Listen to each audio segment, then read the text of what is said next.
अपीलकर्त्याने सर्व कायदेशीर वारसांना रेकॉर्डवर घेतलेले नाही, त्यामुळे अपील रद्द झाले, त्यामुळे ते फेटाळण्यात यावे. इतर कायदेशीर वारस रेकॉर्डवर आहेत, केवळ काही कायदेशीर वारस रेकॉर्डवर आज आपण अशा एका विषयाबद्दल बोलणार आहोत की एका प्रकरणामध्ये अपिलामध्ये जर वारसच रेकॉर्डवर घेतलेले नसतील तर अपील रद्द होईल का, हा पहिला मुद्दा. आणि विशेषतः आपण माननीय सर्वोच्च न्यायालयाच्या एका नुकत्याच महत्त्वपूर्ण अशा न्यायनिर्णयाबद्दल बोलणार आहोत. ज्या महत्त्वपूर्ण अशा न्यायनिर्णयामध्ये माननीय सर्वोच्च न्यायालयाने असं म्हटलेलं आहे की जर का जे अपेलंट आहेत त्यांच्या अनेक वारसापैकी एखादा वारस जर का घेतलेला नसेल रेकॉर्डवर, म्हणजे त्या केसमध्ये सामील केलेला नसेल, तरी सुद्धा जे अपील आहे ते रद्द होत नाही. तर हे कोणत्या प्रकरणामध्ये म्हटलेलं आहे आणि माननीय सर्वोच्च न्यायालयाने नेमकं याबाबत काय म्हटलेलं आहे याबद्दल आज आपण सविस्तर जाणून घेणार आहोत. नमस्कार, मी आपला वकील मित्र ॲडव्होकेट कैलास नाईक. कायद्याचं म्हणजेच तुमच्या फायद्याचं बोलूया, तुमच्या हक्काच्या कोर्ट कचेरी या यूट्यूब चॅनलवर. तर या केसचं जे हेडनोट आहे ते आधी आपण बघूया. तर माननीय सर्वोच्च न्यायालयाचा जे निष्कर्षाचा जो मेन सारांश आहे तो यामध्ये आहे की appeal against the specific performance decree does not abate on non substitution of one legal hair if the estate is sufficiently represented. म्हणजे या केसमध्ये एक दावा दाखल करण्यात आलेला होता. दावा असा होता की मला साठेखत लिहून दिलेला आहे आणि त्या साठेखताप्रमाणे खरेदी खत होऊन मिळावं. तो दावा जो आहे तो प्रथम कोर्टामध्ये चालला आणि त्या दाव्यामध्ये जे आहे ते स्पेसिफिक परफॉर्मन्सची जी डिक्री झालेली आहे त्या अनुषंगानं जो हुकुमनामा झालेला आहे त्या दाव्यामध्ये, तर त्या अनुषंगानं जे आहे ते अपील केलं गेलं. जे नाराज पार्टी होती तर त्यांनी या केसमध्ये अपील केलं गेलं आणि जे अपील्स होते ते 1992 साली एक दावा होता आणि त्या दाव्यामध्ये जे रिस्पॉन्डंट होते गोपाळ, ज्यांनी किशोरीलाल जे आहे जे मयत होते तर त्यांच्याविरुद्ध specific performance of agreement to purchase the suit property, मिळकत खरेदी करून द्यावी अशा स्वरूपाचा दावा दाखल केला होता. आणि तो दावा चालू असताना किशोरीलाल जे आहेत हे किशोरीलाल यांनी तो दावा चालू असतानाच ती मिळकत जी आहे ती या केसमधील ॲपेलंट जे आहेत ती त्यांना विक्री केलेली होती, ज्यांचं नाव ब्रिजमोहन आणि मनोज असं होतं. खरेदी खताची तारीख होती 20 एप्रिल 1992. आता ज्यावेळी असं दावा चालू असताना खरेदी खत करून दिलं तर त्या अनुषंगानं माननीय जे प्रथम कोर्ट होतं तर त्या प्रथम कोर्टाने जे आहे मंजूर केला 18 ऑक्टोबर 2020 ला. आणि त्या निकालाच्या विरुद्ध जे किशोरीलाल होते आणि जे नंतरचे दावा चालू असतानाचे जे खरेदीदार होते ज्यांचं नाव ब्रिजमोहन आणि मनोज असं होतं, या सर्वांनी मिळून पहिलं अपील दाखल केलं ज्याचा नंबर होता 213/2000 आणि मध्य प्रदेश उच्च न्यायालयाच्या समोर जे आहे अपील दाखल केलेलं होतं. आणि ते अपील चालू असताना किशोरीलाल पण मयत झाले 17 डिसेंबर 2005 ला. आणि त्यांचे जे आहेत ते 4 वारस होते, सुरेश, त्यानंतर मुरारीलाल, प्रकाश आणि सीताबाई. म्हणजे हे अपील चालू असताना जेव्हा किशोरीलाल मयत झाले त्यावेळी त्यांचे 4 वारस जे होते सुरेश, मुरारीलाल, प्रकाश आणि सीताबाई यांचं त्या केसमध्ये नाव सामील करण्यात आलं वारस म्हणून. त्यानंतर ती केस चालू असताना त्या वारसापैकीचे जे मुरारीलाल होते ते सुद्धा 22 जुलै 2007 ला मयत झाले. आता ते मयत झाल्यानंतर एक अर्ज देण्यात आलेला होता की त्यांचं नाव जे आहे ते अपिलामधून रद्द करण्यात यावं, का तर ते मयत झालेले आहेत. आणि एवढंच नाही तर त्यांना रिप्रेझेंट जे आहे ते बाकीचे वारस जे आहेत ते करत आहेत. बाकीचे वारस जे आहेत ते त्या केसमध्ये सहभागी आहेत, त्यांची जी भाऊ आणि बहीण आहेत ते, आणि हे मयत झाले त्यांचं नाव जे आहे ते कमी करावं. आणि त्यानंतर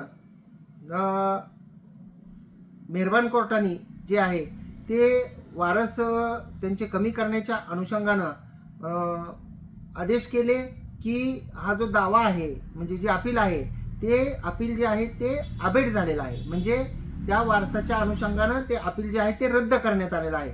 आणि ज्यावेळी ही केस सर्वोच्च न्यायालयामध्ये गेली त्यावेळी सर्वोच्च न्यायालयामध्ये दोन्ही पक्षांनी जे आहे ते आपापले युक्तिवाद केले.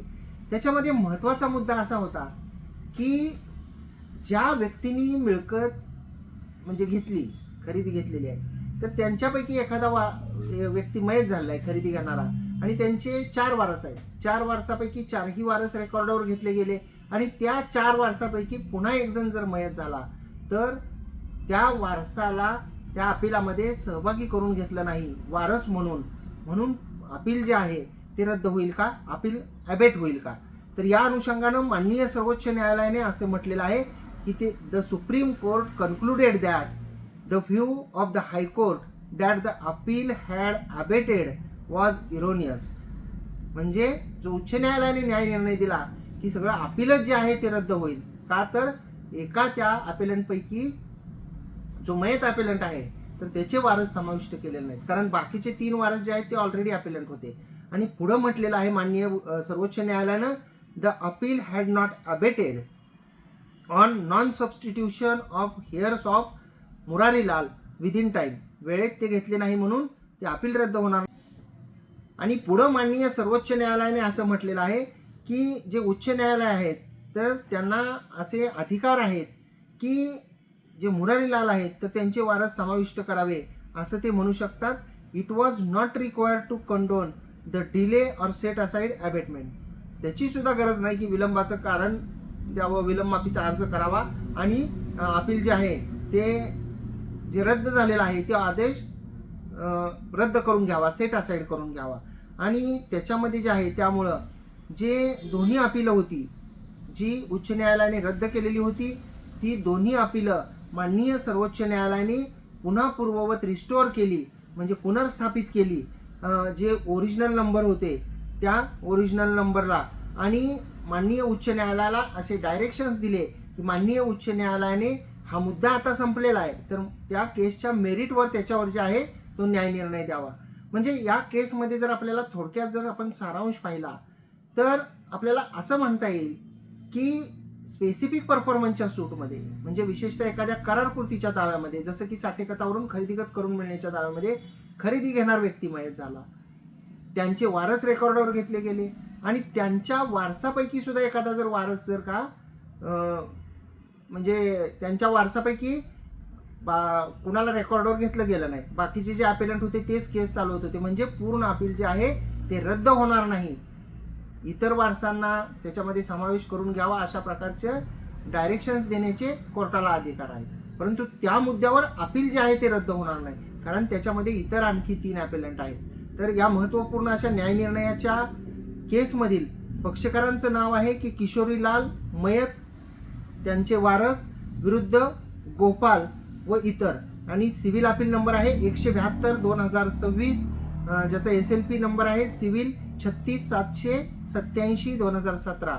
जे अपील जे आहे ते विथ सिव्हिल अपील 173/2026.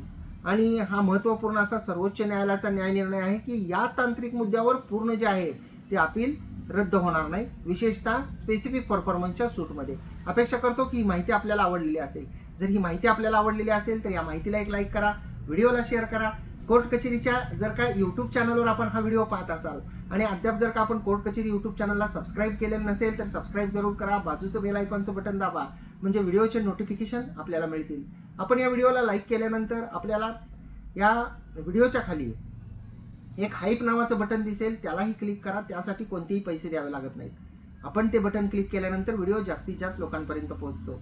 आणि आपण जर या व्हिडिओला फेसबुक आणि इंस्टाग्रामवर पाहत असाल आणि अद्याप जर का आपण आमच्या फेसबुक प्रोफाईल्सला, पेजेसला आणि इंस्टाग्राम पेजला फॉलो केलेलं नसेल तर फॉलोसुद्धा जरूर करा आणि त्या ठिकाणी सुद्धा लाईक आणि शेअर करा.